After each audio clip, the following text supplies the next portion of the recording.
Alright, cute. Pathetic. Alright, everybody. We got a good one today, one I've been wanting to do for a long time. It's on this album right here behind me. See that? Yeah, Van Morrison-Veedon Fleece. Crank it up, rattle the windows. That's what it does.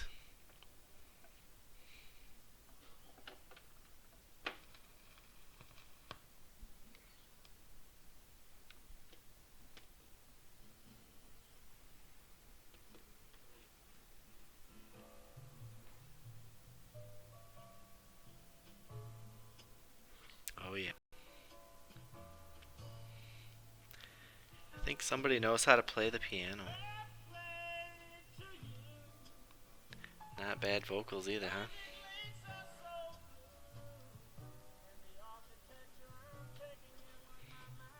Yep. Look at the manor house. Irish wolfhounds. Yeah, country gentleman. Man, I want to get a country gentleman guitar. Gretsch, yeah.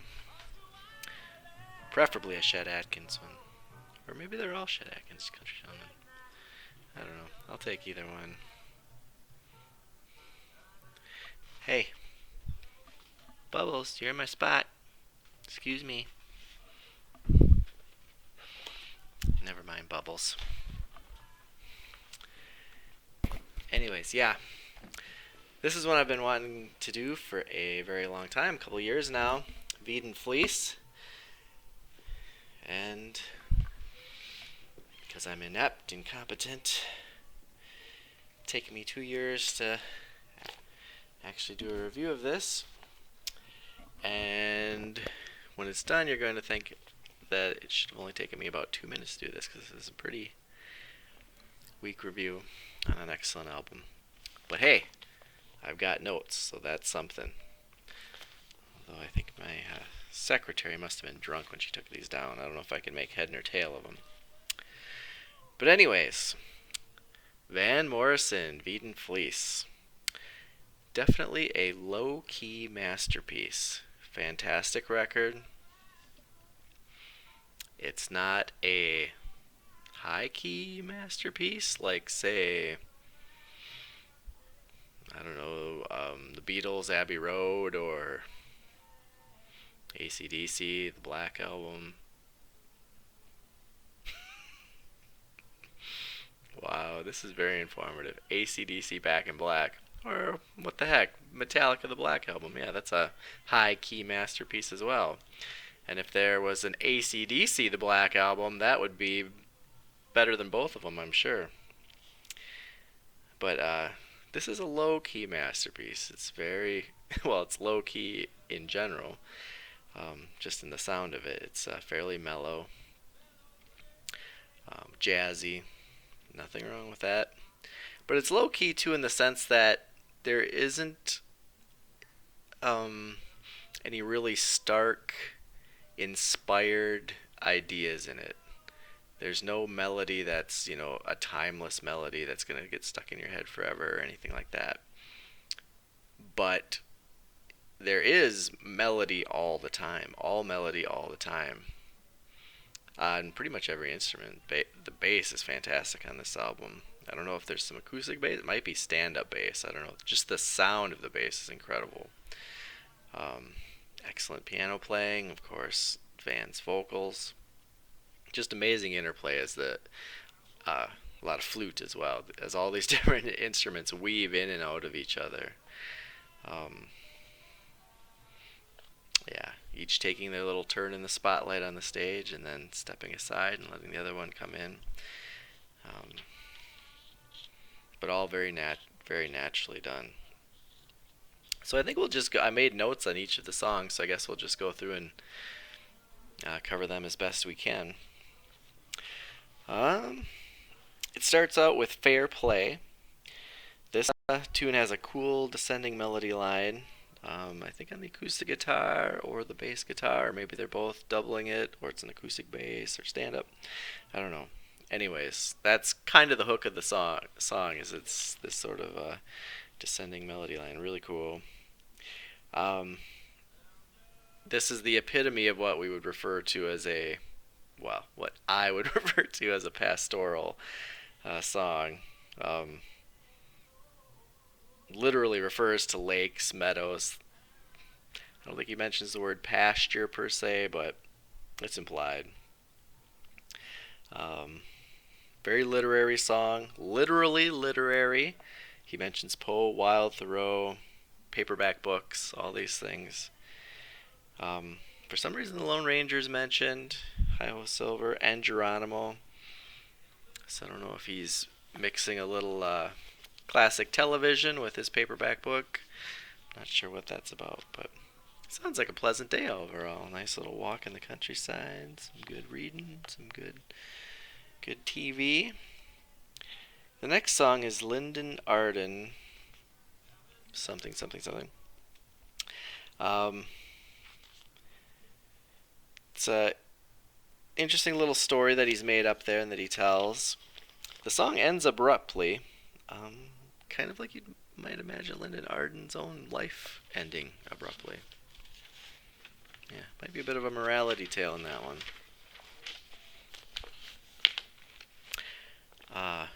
Masked Man. Who's that masked man? Kind of picks up where Lyndon Arden left off. Almost sounds like a Prince vocal on this one in parts. And he refers to a Prince there, there too. So, yeah, another great song.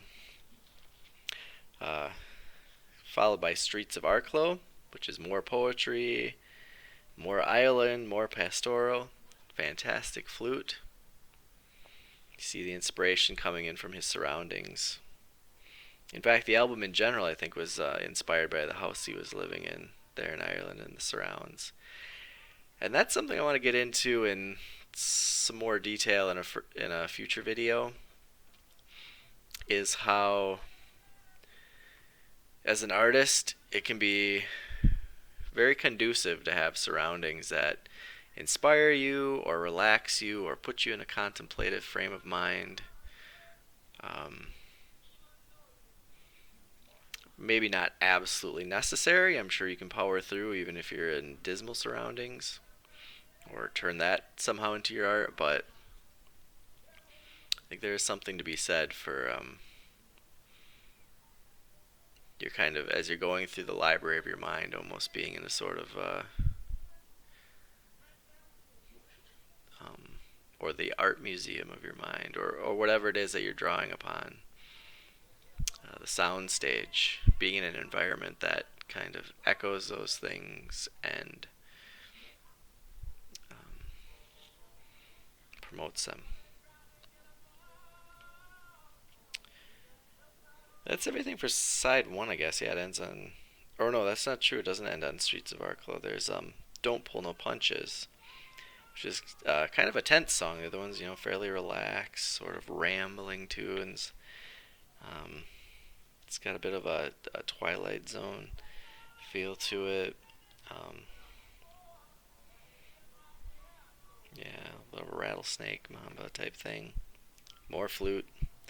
Nice flute and bass interplay. It gets into, is it Gestalt therapy? Gestalt. Something else that I might have to do a video on at some point, just to educate myself on it. He gets into talking about William Blake and the Eternals, Sisters of Mercy, things like that. This part was a little bit of a disappointment in the album because I had, before delving into it, had read a bit about this and how he touches on these things, and I thought, oh, that's cool, because I love William Blake and all that kind of stuff. I thought, it'll be interesting to see how he slides that in there, and he just blatantly mentions it. He just right on the nose. And I think if I had one complaint about his lyrics, is that they can be very on the nose. He doesn't really hint at things. He doesn't let you figure out what he's talking about. It's not metaphor. It's not some sort of abstract dreamlike thing. It's exactly what he says. It in his defense though, that probably does help the listener because I mean, let's face it, most of us need to have things laid out for us on a silver platter. If things are too obscure, um, a lot of times they'll just be completely missed. We won't pick up on them unless somebody goes way out of their way to point it out to us, or we have some kind of a key like the Joseph Campbell key to Finnegan's Wake, something like that. Um, but let's face it, that's a lot of work, and a lot of times it's better just to tell people what you're talking about, even if it is a little less poetic, maybe. Oh yeah, and there's some really good violin on that tune too. Little reminiscent of Flight of the Bumblebee, maybe. Adds to that agitated vibe, tense. And then side 2 starts out with Bulbs, which is probably the most upbeat song on the album. It's almost heavy metal, I'd say. Wow, that might be a bit of an exaggeration. Seems to maybe be about fallen women corrupted by the allure of showbiz. Nice line in there, 100-watt bulb just blew. For some reason, when I see bulbs, I think of like flower bulbs. But yeah, that's not quite what it's about. Flash bulbs, maybe. Or limelights, that kind of thing. Alright. There's a cool guitar fadeaway in that song too, so keep an eye out for that. You better. That's followed by Cul-de-sac, I think.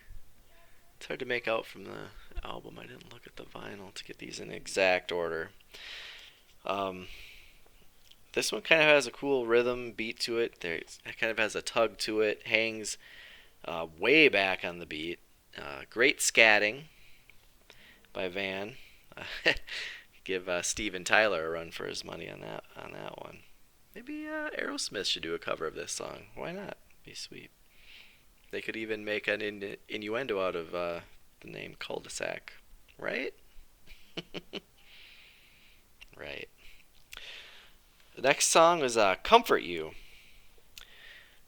Fantastic bass tone on this one, as there is throughout. Should have looked up the name of who played bass.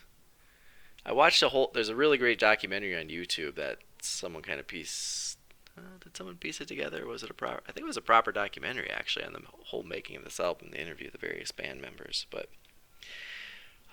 I watched it in preparation for doing this video, but that was about a year ago, and since it takes me a year to do a 5-minute project, 2 years I should say, I forgot most of the information from that, but yeah. You've probably already watched that, actually, if you've somehow stumbled onto this video on YouTube, because I'm sure it's recommended way ahead of this. Anyways, as it should be. Excellent bass tone, singing pretty good. Van Morrison seems to know how to sing, although some people take issues with his vocal style. Another callback to childhood on this one. When do I say another callback? Was there a callback earlier? Maybe. Anyways, kind of like Guns N' Roses' Sweet Child of Mine. Pretty much the same tune. In fact, I think Van Morrison ripped Guns N' Roses off to do this one. But hey, if you're going to rip something off, rip off the best. Good push-pull to this. More descending, ascending melodies. Comforting, rocking a baby rhythm, which is appropriate to the Comfort You title. So, very sympathetic players that Van Morrison has here. Once again, I wish I could name them for you. Well, actually, let me see. Probably listed on the back of the thing here. Yeah, here we go.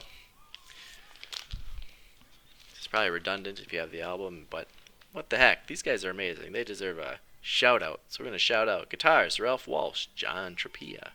Bass, David Hayes, Joe Macho. Drums, Dahaj Shar, Alan Schwartzberg. Strings, Nathan Rubin, Terry Adams. Flute and recorder, Jim Rothermel. Soprano saxophone, Jack Schroer. Keyboards, Jeff Labies. James Trumbo. String and woodwind arrangements, Jeff Labies. So yeah, commit those names to memory. They're worth knowing. Besides, at cocktail parties, which I'm sure you're all attending quite a few of those, especially in the midst of COVID. I've never been to one, but maybe after lockdowns let up, I'll establish one, just because I can. Or I'll do it before the lockdown. Well, we're in Wisconsin. Nobody really cares about that anyways, but I could have a cocktail party every day with 50 people. Nobody'd care. I would, though. I don't know if I like crowds that much. Anyways, Come For You. Good song. Come Here, My Love. Here he literally uses the words paragraphs, storyline, fields, leaves, nature's beauty. Once again, on the nose lyrics. Just tell people how they should feel from the song.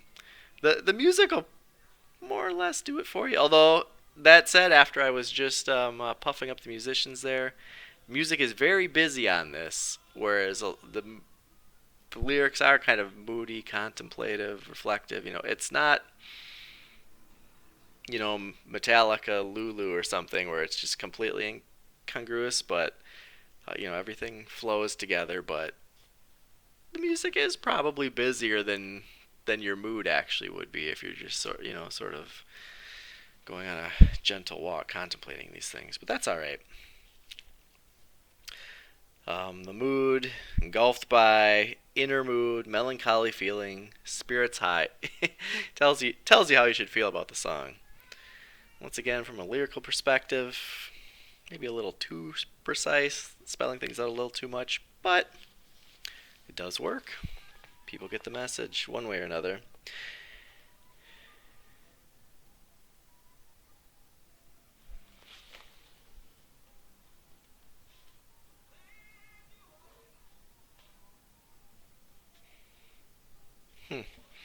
I've got County Fair listed as the next song. I think I'm forgetting.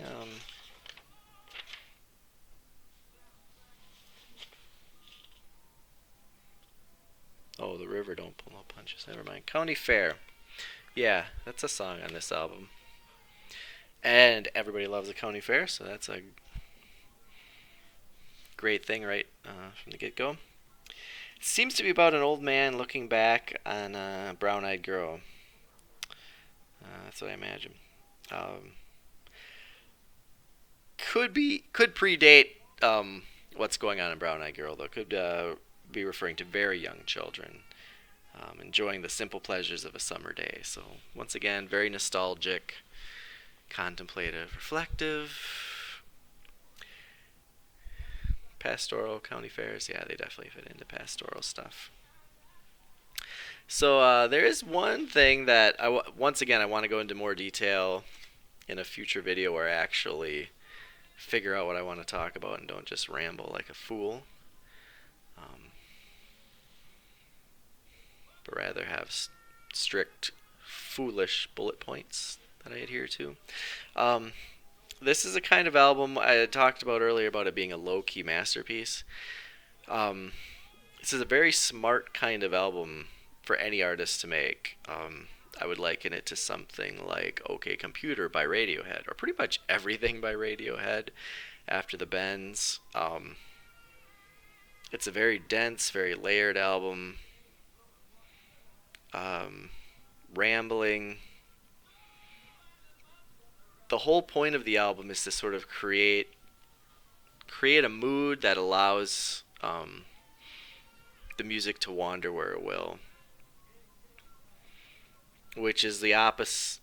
I don't know if it's fair to say it's the opposite, but it's much easier to do that than it is to make an album like AC/DC's The Black Album, Back in Black. Because for that to work, everything lives and dies by the song. The riff has to be solid, the band has to be tight, the chorus has to punch above its weight. Everything has to be a well-oiled machine. You can't fake anything. There's nothing to hide behind. Whereas with an album that is atmospheric, um, you can, because it's setting the listener up not to expect those specific things, and it's enjoyable just in its abundance of different sonic textures. Gives you things to enjoy, and also it's something that can kind of go on in the background too, so you don't have to pay extreme attention to everything on it. You're not expecting anything in particular to happen. So these can certainly be done um, better than better or not. Some people are better at them than others, but for any band really, you just have to layer in all the details. Bands like the Gorillaz album that I talked about, the last one, kind of gets away with that similar sort of thing. Um, the Magic Whip by Blur also. I mean, there's an endless amount of albums like this. A lot of Pink Floyd actually gets away with this sort of thing. Pink Floyd is able to interpose some uh, extremely memorable guitar melodies, choruses, things like that, that help to elevate it even further. Not to mention the nigh on perfect production. But yeah, it's just sort of a subgenre in music that allows for less precision on the idea front.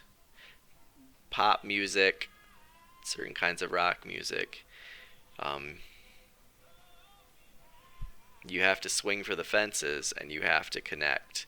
And if you don't, it's going to fall flat on its face. It's going to be obvious that you failed. It's just going to be a bad pop song, a bad rock song. So it's this kind of stuff. It can, if there isn't a real strong melody, if it's not extremely memorable, it can get by just on its fluid melodies, its pleasant atmosphere, the tone it sets. So, anyways, just something to keep in mind if you're a little low on inspiration. Pack it with details. It's like a beautiful tapestry or tapestry. I don't know which it is. Tapestry sounds more correct and more pretentious, and tapestries are pretentious by their very nature, really. So I think we'll go with that one. Most of them, if you look at them like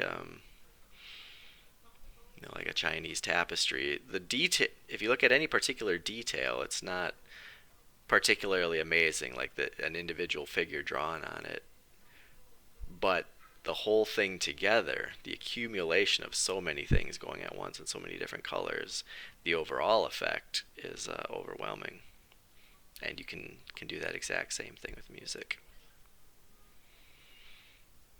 Can you do it with YouTube videos? I'm going to try to find out.